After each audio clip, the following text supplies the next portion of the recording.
جس کی قدر نہیں انہوں نے کی, جس کے اوپر ہلڑ بازی کرنے, تھوک پھینکنے, تو ایون فیلڈ کے باہر جا کر گندے گندے نعرے لگانے کے علاوہ ان کو اور کچھ ملا نہیں. اور ایک تھرڈ کلاس قسم کا بندہ جو ڈیزرو ہی نہیں کرتا تھا وہ کرسی, اور اس کو انہوں نے لیڈر بنا کر پیش کرنے کی کوشش کی. آج ان کو باقیوں کو چھوڑ کے نا کم از کم شہباز شریف کی قدر ضرور کرنی چاہیے. یہ میں آپ کو بول رہی ہوں. 26 گھنٹے وہ بندہ کام کرتا ہے, صرف 2 گھنٹے وہ سوتا ہے, اور دن رات وہ کام پہ کام کر رہا ہے.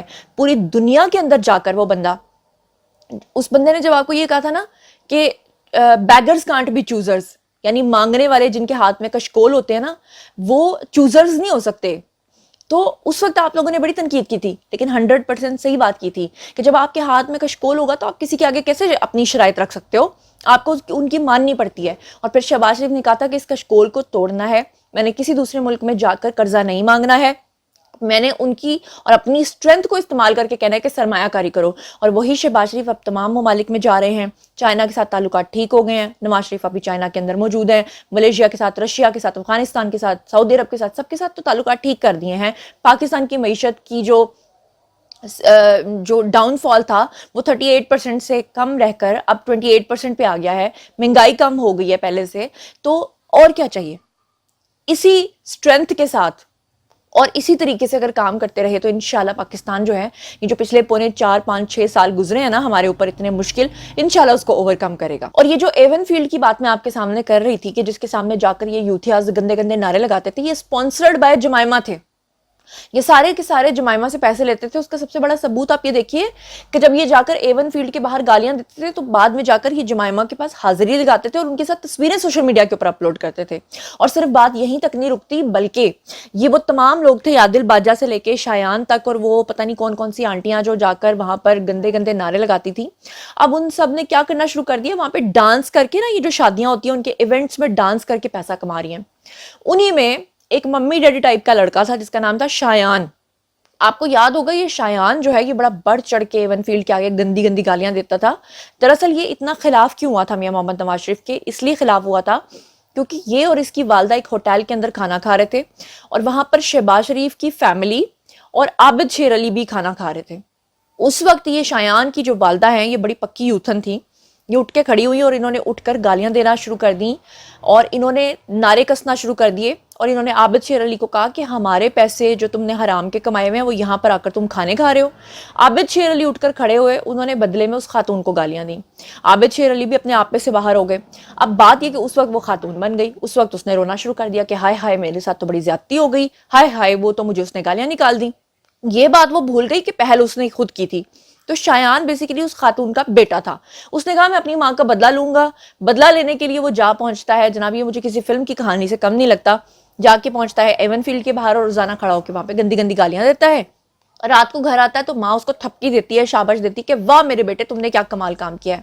اور وقت کے ساتھ کیا ہوتا ہے کہ اس کا بیٹا اس حد تک غصے اور اس کی حالت میں پاگل ہو چکا ہوتا ہے کہ باقاعدہ طور پہ اس کو لنڈن کے اندر سائیکیٹرسٹ کو چیک کروانا پڑتا ہے, سائیکیٹرسٹ سے اس کو سیشنز لینا پڑتے ہیں. اور یہ میں نہیں کہہ رہی, خود شایان کا وکیل کہہ رہا ہے. کیسے؟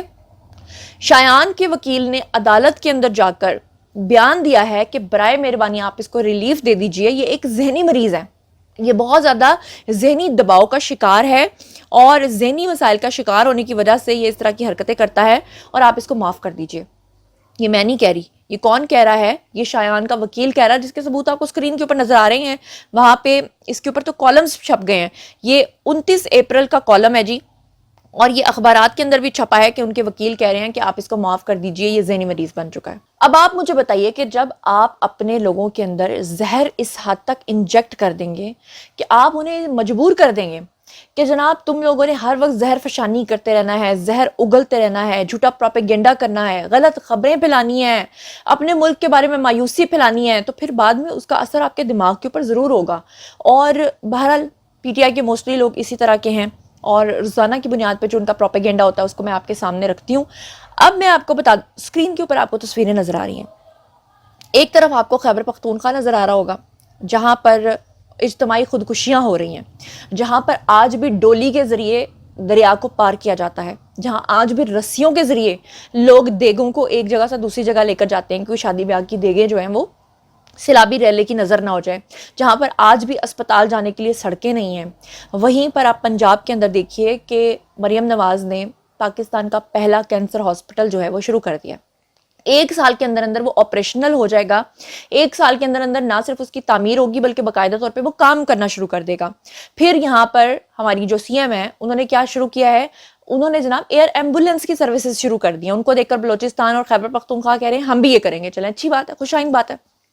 پھر اس کے بعد دیکھیں کہ یہاں پہ اب باقاعدہ طور پہ جو کنٹینرز ہیں، جو پہلے کنٹینرز دھرنوں کے لیے ہرڈلز کے طور پہ کھڑے کیے جاتے تھے، اب ان کے اندر باقاعدہ طور پہ ایمبولینسز بنا دی گئی ہیں تاکہ لوگوں کے لیے اندر ہی اسپتال جو ہیں وہ مہیا کیا جا سکے، تاکہ کسی کی راستے میں ڈیتھ نہ ہو سکے. اس کے بارے میں مریم نواز نے بتایا، انہوں نے بریف بھی کیا. میں چاہتی ہوں کہ آپ خود ہی سن لیجئے. پاکستان کا پہلا state of the art cancer hospital ہم بنانے جا رہے ہیں. اس پہ دن رات کام ہو رہا ہے اور انشاءاللہ تعالیٰ 1 سال کے اندر اندر وہ ہاسپٹل اپنا کام شروع کر دے گا. اب جیل کے اندر بیٹھے ہوئے عمران خان کے اوپر جب لوگ جا کر ان کو بتاتے ہیں کہ سر باہر تو بڑی ترقی ہو رہی ہے، سر آپ تو اندر بند بیٹھے ہیں، آپ کو تو پتہ ہی نہیں کہ پاکستان کی جو مہنگائی کی شرح وہ کہاں سے کہاں آ گئی ہے، سر آپ کو تو پتہ ہی نہیں کہ سولر پینل سستے ہو گئے ہیں، سر آپ کو تو پتہ ہی نہیں ہے کہ ان کا جو پرائم منسٹر ہے شہباز شریف وہ تو 26 گھنٹے کام کر رہا ہے، سارے ممالک جن کے ساتھ آپ تعلقات خراب کر کے آ گئے تھے تعلقات بھی صحیح ہو گئے ہیں. تو اب عمران خان نے تکلیف میں آ کے ایک اور نیا بیان داغ دیا ہے. مجھے لگتا ہے ان کا سائیکیاٹرسٹ بھی جلدی ہی ہمارے جو آرمی چیف ہیں ان کو یہ بولیں گے کہ یہ بندہ جو ہے یہ ذہنی مریض ہو گیا ہے، یہ پاگل ہو گیا، اس کو معاف کر دیجئے. بالکل ویسے جیسے شایان کے وکیل نے کہا ہے. کیسے؟ یہ بیان آپ کے سامنے ہے. محترم فرما رہے ہیں عمران خان صاحب، کہہ رہے ہیں میرے اوپر قاتلانہ حملہ فیصل نصیر نے کروایا تھا اور یہ آرڈرز اوپر سے آئے تھے. اب اوپر امریکہ بھی ہو سکتا ہے، اوپر رشیا بھی ہو سکتا ہے اور اوپر آرمی چیف بھی ہو سکتے ہیں ہمارے. تو اب عمران خان سے کوئی بندہ کیا کہے؟ ابھی 1-2 دن پہلے بیرسٹر سیف اور رؤف حسن اور یہ جو شیر افضل مروت ہیں یہ کیا کہہ رہے تھے؟ یہ کہہ رہے تھے کہ فوج ہماری ہے، ہم نے فوج سے بات کرنی ہے، ہم علل اعلان ان سے بات کریں گے. اور آج عمران خان جیل سے کہہ رہا ہے کہ میرے اوپر تو فیصل نصیر نے حملہ کروایا تھا اور آرڈرز اوپر سے آئے تھے. اب ایسے پاگل بندے کو، ایسے مخبوط الحواس انسان کو آپ کیا کہیں گے؟ اور مجھ جیسی بندی سے آپ کیا ایکسپیکٹ کریں گے کہ میں اس خبر کو کیسے ٹوسٹ کر کے آپ کو بتاؤں؟ کیسے میں آپ کو صحیح خبر کو غلط کر کے بتاؤں اور غلط خبر کو صحیح کر کے بتائیں؟ مجھے لوگ کہتے ہیں نا کہ عمران خان کا ساتھ دو، عمران خان کے لیے آواز بلند کرو. اب میں کیا آواز بلند کروں؟ مجھے بتائیں. 2 دن پہلے کہہ رہے ہیں کہ جناب ہم نے فوج سے بات کرنی ہے، فوج ہماری ہے. آج کہہ رہے ہیں کہ میرے اوپر تو انہوں نے حملے کروائے ہیں. اب بتائیے نا کہ میں کیا کروں؟ جاتے جاتے آپ کو یہ خبر بھی دے دوں کہ جو جج صاحب ہیں جی بابر ستار، ان کا اور ان کی پوری فیملی کا گرین کارڈ نکل آیا اور پتہ چلا کہ جی وہ تو نیشنل ہیں جی امریکہ کے اور گرین کارڈ ہولڈر ہیں اور ہر سال وہ وہاں پر جاتے ہیں اپنی دوہری شہریت کو برقرار رکھنے کے لیے. ان کے اوپر فیصل واؤڈا نے ایک یارکر مارا ہے جی. کس کے اوپر؟ بابر ستار کے اوپر اور اطہر من اللہ کے اوپر. کیسے؟ فیصل واؤڈا نے کہا ہے کہ SC 192 اور PLD 2024 کا جو حوالہ ہے وہ دیتے ہوئے انہوں نے کہا کہ رجسٹرار اسلام آباد ہائی کورٹ وہ ڈاکیومنٹ پبلک کر دیں جس کے مطابق بابر ستار نے چیف جسٹس اطہر من اللہ کو اپنی امریکی شہریت کا بتایا تھا. کیونکہ بابر ستار کہہ رہے ہیں کہ جی میرے بارے میں یہ جو الزام لگ رہا ہے کہ میں نے کسی کو بتایا نہیں تھا کہ میری امریکی شہریت ہے، تو میں نے بتایا تھا اطہر من اللہ کو. اس کے اوپر فیصل واؤڈا نے کہا کہ ٹھیک ہے اگر آپ نے بتایا تھا تو آپ یہ جو ڈاکیومنٹ ہے اس کو پبلک کر دیں. یہ دراصل فیصل واؤڈا نے ایک ماسٹر سٹروک پھینکا ہے، کیونکہ اگر وہ ڈاکیومنٹ کو پبلک نہیں کرتے تو اس کا مطلب یہ ہے کہ وہ جو پریس ریلیز انہوں نے کی ہے وہ جھوٹی ہے، اور اگر وہ ڈاکیومنٹ کر دیتے ہیں تو اس کا مطلب یہ ہے کہ معزز جج اطہر من اللہ جو ہیں ان کے اوپر بات آ جائے گی کہ اچھا جی آپ کو بتایا تھا تو آپ نے اس کے اوپر کیوں کوئی ایکشن نہیں لیا تھا.